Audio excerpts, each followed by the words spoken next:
வணக்கம். நான் டாக்டர் நந்தகுமார்.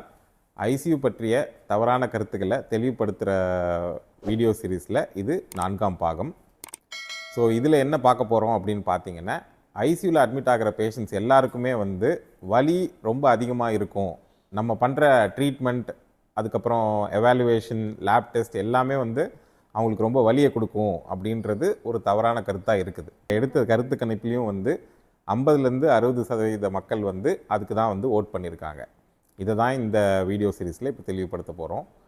பார்த்திங்கன்னா, ஒரு பேஷண்ட் ஐசியூவில் வரும்போது அவங்களுக்கு பெயினோட சோர்ஸஸ் நிறையா இருக்கலாம். அதாவது வயிற்று வலி இருக்கலாம், நெஞ்சில் வலி இருக்கலாம், அவங்க எங்கேயாவது அடிபட்டிருந்தாங்கன்னா அந்த அடிபட்ட இடத்துல வலி இருக்கலாம். பட் ஐசியூவில் அட்மிட் ஆனதுக்கப்புறம் அந்த ஐசியூ டாக்டரோட முதல் வேலை என்னவா இருக்கும் அப்படின்னு பார்த்திங்கன்னா, அவங்களோட ஏர்வே சர்க்குலேஷன் ப்ரீத்திங்னு சொல்லுவோம். அதாவது பிபி, ஆக்சிஜன், இது எல்லாத்தையும் பார்த்துட்டு இது எல்லாத்தையும் சரி பண்ணதுக்கப்புறம் 4ஆவதாக நம்ம முதல்ல பார்க்குறது அந்த பேஷண்ட்டுக்கு பெயின் இருக்குதா, அந்த பெயினை இமீடியட்டாக நம்ம சரி செய்கிறதுக்கு என்ன பண்ணணும் அப்படின்றது தான்.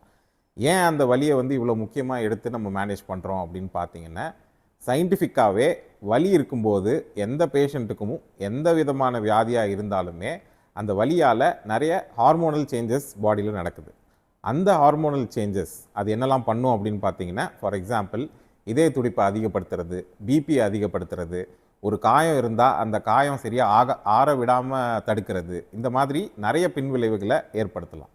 ஸோ அப்படி இருக்கும்போது அந்த வலி அது ஒரு சஃபரிங் மட்டும் இல்லாமல் அதோட ஹார்மோனல் சேஞ்சஸ் அந்த என்டையர் ஐசியூ ப்ராசஸ், அதாவது அந்த டிசீஸையும் ரிகவர் பண்ணாமல் விட்டுரும். அதே மாதிரி அந்த டிசீஸ் ப்ரொலாங் ஆகிறதுக்குமே நிறைய சான்சஸ் இருக்குது. அதனால் எந்த பேஷண்ட் ஐசியூக்கு வந்தாலும் இந்த ஏர்வே, ப்ரீதிங், சர்க்குலேஷன் இதெல்லாம் பார்த்ததுக்கப்புறம் இமீடியட்டாக நம்ம எடுத்து பண்ணுறது அவங்களோட வலியை குறைக்கிறதுக்கு என்ன பண்ணணும் அப்படின்னு பார்க்குறது தான். அதற்கு நிறைய வழி இருக்குது. நம்ம காமனாக யூஸ் பண்ணுற பேராசிட்டமால் டேப்லெட் இல்லை இன்ஜெக்ஷன், அதுலேயும் வலி சரியாகலை அப்படின்னும்போது இன்னுமே பவர்ஃபுல்லான இன்ஜெக்ஷன்ஸாக எதையாவது யூஸ் பண்ண முடியுமா அப்படின்னு பார்த்துட்டு நம்ம ஸ்டெப் பை ஸ்டெப்பாக அந்த மெடிசின்ஸை கொடுத்து அந்த வலியை அவங்களுக்கு சப்ரஸ் பண்ணுறதுக்கு ட்ரை பண்ணுறோம். இதற்கு வலியை நம்ம மெஷர் பண்ணக்கூடிய ஸ்கேல்ஸ்லாமும் ஐசியூவில் யூஸ் பண்ணுறோம்.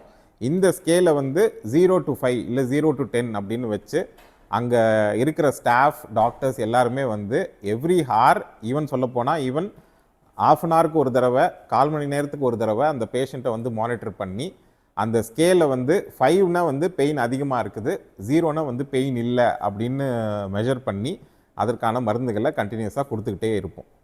ஸோ எந்த ப்ரொசீஜர் பண்ணாலும் சரி, ஃபார் எக்ஸாம்பிள் அவங்களுக்கு ஒரு ஊசி போடணும், இல்லை டயாலிசிஸ் பண்ணுறதுக்காக ஒரு பெரிய லைன் ஒன்று போடணும் அப்படின்னும்போது வலி இல்லாமல் இருக்கிறதுக்கு மறுக்கிற ஊசி போட்டுட்டு அதுக்கப்புறம் தான் அந்த ப்ரொசீஜரை பண்ணுவாங்க.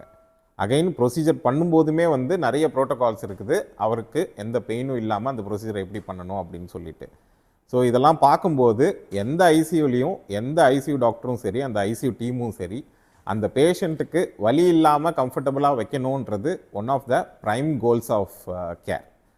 So family relatives can be assured that எந்த ஐசியூ பேஷண்ட்டுக்கும் வலியை கம்மி பண்ணுறது தான் நம்ம ஐசியூ டாக்டர்ஸோட ஃபர்ஸ்ட் கோலாக இருக்கும்.